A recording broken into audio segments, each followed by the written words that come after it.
안녕하십니까. 이현주 전 국회의원입니다. 오늘 저는 12년 전 제가 정치를 처음 시작했던 더불어민주당으로 복귀하고자 합니다. 저의 정치적 뿌리인 민주당에서 옛 정치적 동지들 그리고 새로운 동지들과 함께 윤석열 정권을 심판하고 대한민국을 바로 세우는 그 대의에 함께하고자 합니다. 모든 걸 당과 당원들에게 맡기고 함께 가겠습니다. 우선 7년 전 제가 당을 탈당한 이래 부족한 저를 잊지 않고 다시 연락을 주시고 함께 하자는 말씀을 주신 민주당의 동료 의원님들 그리고 당대표님께 깊이 감사드립니다. 더불어 저에게 우려와 함께 채찍질을 하면서 많은 비판을 아끼지 않으신 의원님들께도 감사와 감사의 말씀을 드립니다. 또한 고민하는 저에게 힘내라며 다시 시작하라는 따뜻한 메시지를 보내주신 많은 당원과 지지자분들께도 진심으로 감사드립니다. 오랫동안 고민했습니다. 너무 오래 많이 떠나왔고 너무 많은 걸 겪었기에 다시 돌아가는 게 두려웠습니다. 7년간 바깥에서 모진 풍파와 정치권의 소름을 겪으면서 저는 깨달았습니다. 정치도 사람들이 하는 것이고 혼자 하는 게 아니란 걸 깨달았습니다. 이제 저는 제 정치적 뿌리인 민주당으로 다시 돌아가 초심으로 시작하겠습니다. 글로벌 대기업 임원의 출신으로서 민주당의 중도보수 외연 확장을 위해 영입되었던 저는 당시 거물 정치인을 꺾으면서 등장해서 민주당 당원과 지지자들께 많은 기대를 한몸에 받았습니다. 그러나 전문직이자 기업인으로서의 삶과 제가 부딪힌 대한민국 정치의 현실은 너무나 달랐고 안철수 현상에 들떴던 저는 새 정치를 꿈꾸며 민주당을 탈당했습니다. 많은 당원들이 그때 저를 밤늦게까지 말렸고 어떤 동료 의원님은 저를 붙잡고 밤새 설득하셨습니다. 광야에서 힘들 때마다 저는 그분들이 생각났습니다. 엇보려니 하면서도 자존심 때문에 차마 미안하다는 말을 할 수 없었습니다. 방황하다 돌아온 지금 이제 용기를 내어 말할 수 있습니다.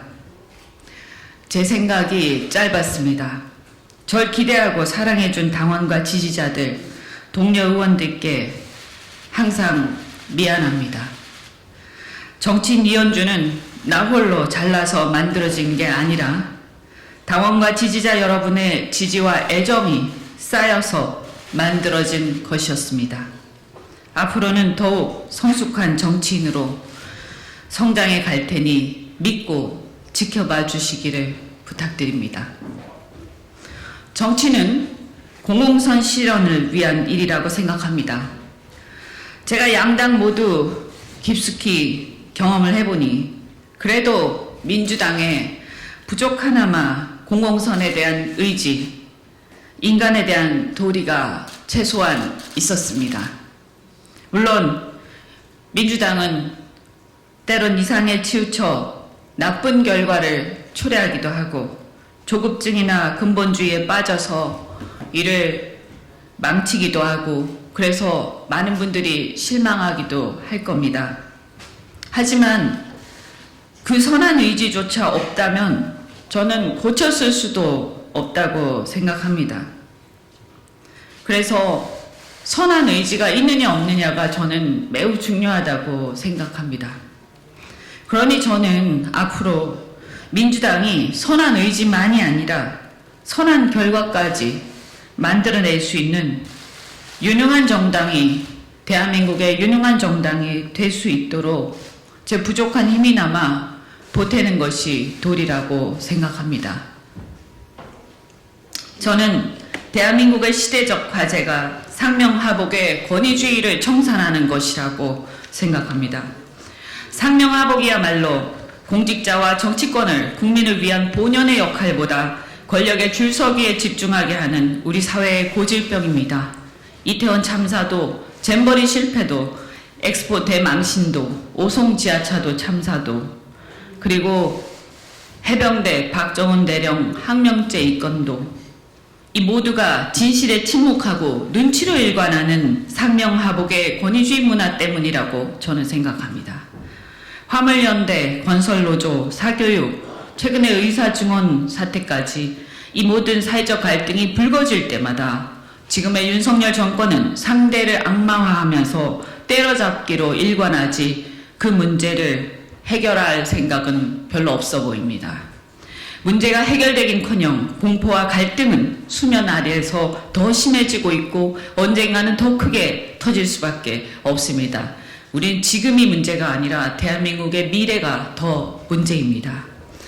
이러한 상명하복의 권위주의 문화는 개발 독재 시대에는 어느 정도 통했는지 모르겠습니다. 그러나 창의성과 아이디어가 중요한 선진국 경제에서는, 우리 대한민국의 미래를 위해서는 그것은 아주 심각한 독이 될 거라고 저는 생각합니다. 그러니 대한민국 경제가 이 상황에서 한 단계 도약하고 고통받는 민생이 살아나기 위해서는 이 상명하복의 권위주의 문화를 청산하는 것이야말로 우리의 시대정신이라고 저는 생각합니다. 그런데 검찰이라는 조직은 해방 후 유일하게 남아있는 철저한 동일체 상명하복의 조직입니다. 따라서 상명하복의 권위주의 문화의 상징인 검찰 세력과 권력기관들은 정치 전면에서 물러나야 합니다. 그것이야말로 대한민국이 앞으로 전진하기 위한 전제 조건입니다. 저는 X세대입니다. 소위 7, 8, 9세대의 맏언니로서 7, 8, 9세대의 보편적 정서와 세계관을 대변할 정치적 사명이 있다고 생각합니다. 자유와 민주주의가 체득되고 개인의 개성을 존중하는 개인주의의 첫 세대로서 우리의 보편적 정서는 상명하복의 권위주의적 문화와는 대척점에 있습니다. 그래도 민주화 이후 조금씩 발전해 왔다고 자부했는데 어느 날부턴가 민주주의는 퇴행하고 경제는 미래 패러다임을 따라가지 못하고 있습니다. 더 이상 권위주의로 권력을 사유화하고 국가의 공적 시스템마저 파괴하는 것을 지켜볼 수는 없습니다. 그동안 번영을 구가해온 대한민국의 국운이 꺾이는 것을 이대로 두고 볼 수 없습니다. 적과 친구를 가르는 윤 대통령의 이분법적 세계관은 대한민국을 갈등과 진영병의 극단으로 몰아가고 있습니다. 주변 정세는 이 이분법적 세계관으로 더욱더 악화되어 우리 무역에까지 악영향을 미치고 한국 경제를 위협하고 있습니다. 국민들은 이런 윤석열 대통령의 막무가내식 의사결정 태도가 우리의 생존, 대한민국의 생존까지 이 위기의 시대에 위협하지는 않을지 나라 걱정에 뜬 눈으로 밤을 새고 있습니다. 누가 뭐래도 이번 총선의 본질은 윤석열 정권의 중간평가이자 남은 임기 3년을 얼마나 견제할지를 결정하는 선거입니다. 대통령의 거부권 남용으로 국회가 응당해야 할 특검도, 국정조사도, 이태원 참사 특별법 등 온 국민이 관심을 갖고 있는 쟁점 법안들도 관철시키지 못한 채 무기력해지는 것은 정상이 아닙니다. 이태원 참사, 지하차도 참사 등 대참사 앞에 책임 회피에만 급급한 나라, 젊은 해병의 죽음 앞에 진상을 규명하겠다는 의로운 박정훈 대령과 선배들을 수사 외압이나 하고 항명죄를 뒤집어 씌워서 괴롭히는 나라, 이것은 나라가 아닙니다. 국민배우로 사랑받던 이선균 씨가 공세우기, 상명하복의 눈치 보기에 급급해서 경찰이 폭력적 망신주기 수사로 그 수사를 견디지 못해 생을 마감하는 그런 나라는 우리가 생각하는 대한민국이 아닙니다. 이런 상황을 그냥 방치해서는 안 된다고 생각합니다. 민주당이 실망해서 민주당을 외면하고 국민의힘을 잠시나마 쳐다봤던 우리 국민들에게 호소합니다. 그래도 제1야당, 힘있는 야당 민주당이 아니면 누가 현실적으로 이 정권의 폭주를 멈출 수 있겠습니까? 저 이현주 현 상황을 외면하지 않겠습니다. 진짜 제3의 길은 가장 정의로운 길을 가는 거라고 생각합니다. 용기를 내어 민주당으로 다시 돌아가겠습니다. 힘있는 야당 민주당과 이 무도한 윤석열 정권을 심판하는 그 길에 많은 국민들이 저와 함께 하기를 바랍니다. 저와 함께 돌아갑시다. 고맙습니다.